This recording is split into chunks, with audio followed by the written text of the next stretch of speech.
Hello বন্ধুগুলা, তোমরা সবাই কেমন আছেন? আশা করুন সবাই ভালো আছেন, সুস্থ আছেন।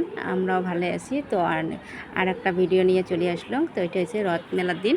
তো উল্টা রথযাত্রার দিন। তো আমরা সবাই আছি মেলাবাড়ি বিকেল টাইমে তোমরা হাঁটি হাঁটি তো দেখাই পেলেন আসিয়েছিলাম। তো এটা হচ্ছে মানে অন্য জায়গার আমার যেটা বড় মন্দির আছে ওই মন্দিরের রথ না হয়, এটা আর একটা গ্রামের ধরো রথ। তো এই বাচ্চা কাচ্চা নিয়ে তো এই রথের লাগ পারলাম, ভাবছি ওই রথটা বাড়ি থেকেই শোনা গেছিলো বাজানা টাজানা, তো ওই রথটা ভাবছি তো ওইটা রথ না হয় এই জন্য কয়ে আছে এবারে এত ছোটো রথ কেনে, ওই ঠাকুরটির কিন্তু রথটা সেই বড় হয়।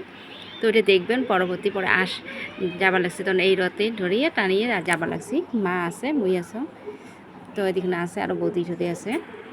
তো সবাই মিলে এলা বাজারে ঢুকলাম, খুব ভাল লাগি লাগছে এই রথটা নিবার মজাই আলাদা। তো এটিকে আসলাম, এই যে আমার এলাকার মন্দিরত আছি, বাজারের মন্দিরত। তো এই মন্দিরত এই ঠাকুরটা আছে। এই রথখান ফির আবার চলে গেছে মাসির বাড়ি, কেটে নিয়ে গেছে, মানে জগন্নাথক ঝেন মাসির ওটি নিয়ে গেছে, ওই জায়গা থেকে এলাও আসিয়ে নেই।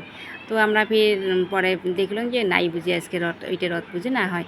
তো ওলা দেখি আসতে বাড়ি মানে রিটার্ন আসার টাইমতে দেখি যে এই রথটা চলে এসে লেগছে, মানে নিয়ে আসে লেগছে মাসির বাড়ি থেকে ঘুরি ঘুরি। তো ঘুরতে বা ঘুরছে এটা না জানো মুই।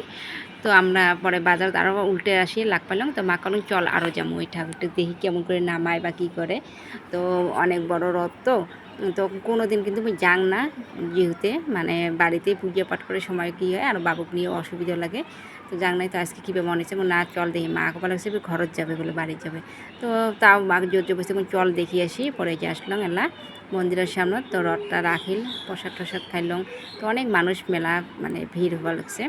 তো এই যে আবার ছোটো রথটা আছে, এই রথটা ফির আবার মন্দিরত নিয়ে যাওয়া লাগছে, ওই জায়গারে মন্দির আছে। তো এখানে সবাই মেলা ঠেলা ঘুরে দিচ্ছি। তো ঘুরে টুরে মার লগত এলা ফিরে যে চলে আসবো বাড়ি। তো এখানে আবার বান্ধবীরও লাগাল পাইছো।